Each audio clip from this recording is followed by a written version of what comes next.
Omicron virus से भारत में भी हरकत में सरकार। एक हफ्ते में ही दुनिया के 25 देशों में पहुंचा वायरस। दिल्ली में सुप्रीम कोर्ट की फटकार के बाद आज बंद हुए स्कूल। प्रदूषण को लेकर सुप्रीम कोर्ट ने दिल्ली सरकार को लगाई थी फटकार। पहाड़ी इलाके में बदला मौसम का मिजाज। हिमाचल में सुबह से जारी है बर्फबारी। नमस्कार, मैं हूं संजय सेठी। आप देख रहे हैं जेएसडी टाइम्स। सबसे पहले शुरुआत करते हैं कोरोना के नए वेरिएंट की। कोरोना का नया वेरिएंट ओमिक्रॉन भारत में भी पहुंच चुका है। देश में ओमिक्रॉन से संक्रमित 2 मरीज कर्नाटक में मिले हैं। इसके साथ ही महज एक हफ्ते के अंदर ही ओमिक्रॉन दुनिया के 25 देशों में फैल चुका है। हालांकि स्वास्थ्य मंत्रालय का कहना है कि देश में कोरोना के मामले तेजी से घट रहे हैं।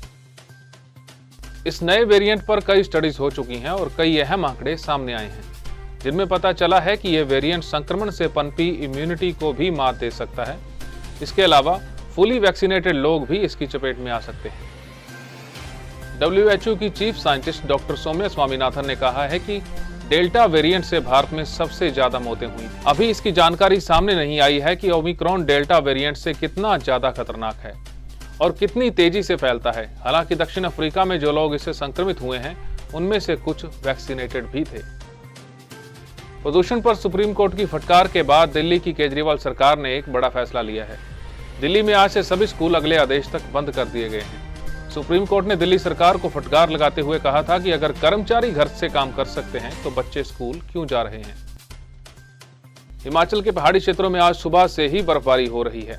लाहौल स्पीति में 2 दिन से हो रही बर्फबारी के बाद पहाड़ फिर चादर से ढके नजर आ रहे हैं। सबसे ज्यादा बर्फ रोहतांग दर्रा और कुंजोम दर्रा में 1.5 फीट तक गिरी है।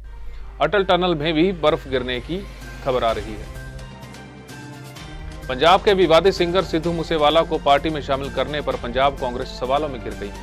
मूसेवाला पर पंजाब में गन कल्चर को बढ़ावा देने के साथ आर्म्स एक्ट के अलावा भी कई केस चल रहे हैं। हालांकि रसूख के चलते मूसेवाला के खिलाफ कोई अपनी कार्रवाई अब तक सामने नहीं आई है। माइक्रो ब्लॉगिंग साइट ट्विटर पर कल अचानक बहुत सारे यूजर्स के फॉलोअर्स की संख्या घट गई। इनमें आम यूजर्स के साथ ही कई बड़े सेलिब्रिटीज और नेता भी शामिल रहे।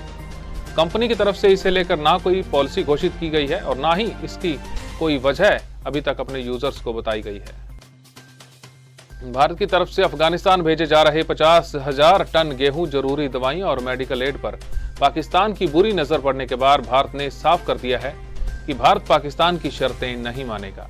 दरअसल पाकिस्तान भारत का सामान अपने ट्रकों में अफगानिस्तान ले जाना चाहता था।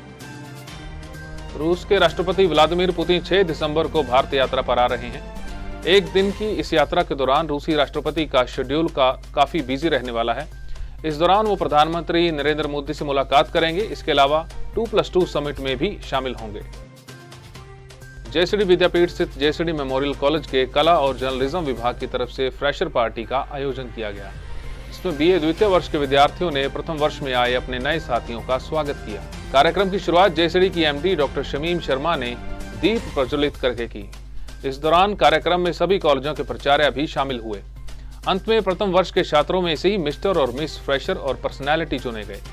इस दौरान जेएसडी मेमोरियल कॉलेज के सभी स्टाफ सदस्य भी वहां शामिल हुए। अब बात करते हैं आज के इतिहास की।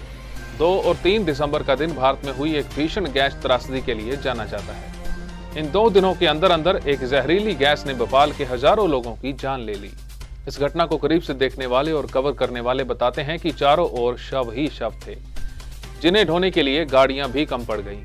कार्बाइड फैक्ट्री के प्लांट में टैंक नंबर 610 से लीक हुई जहरीली गैस ने हजारों परिवारों को तबाह कर दिया।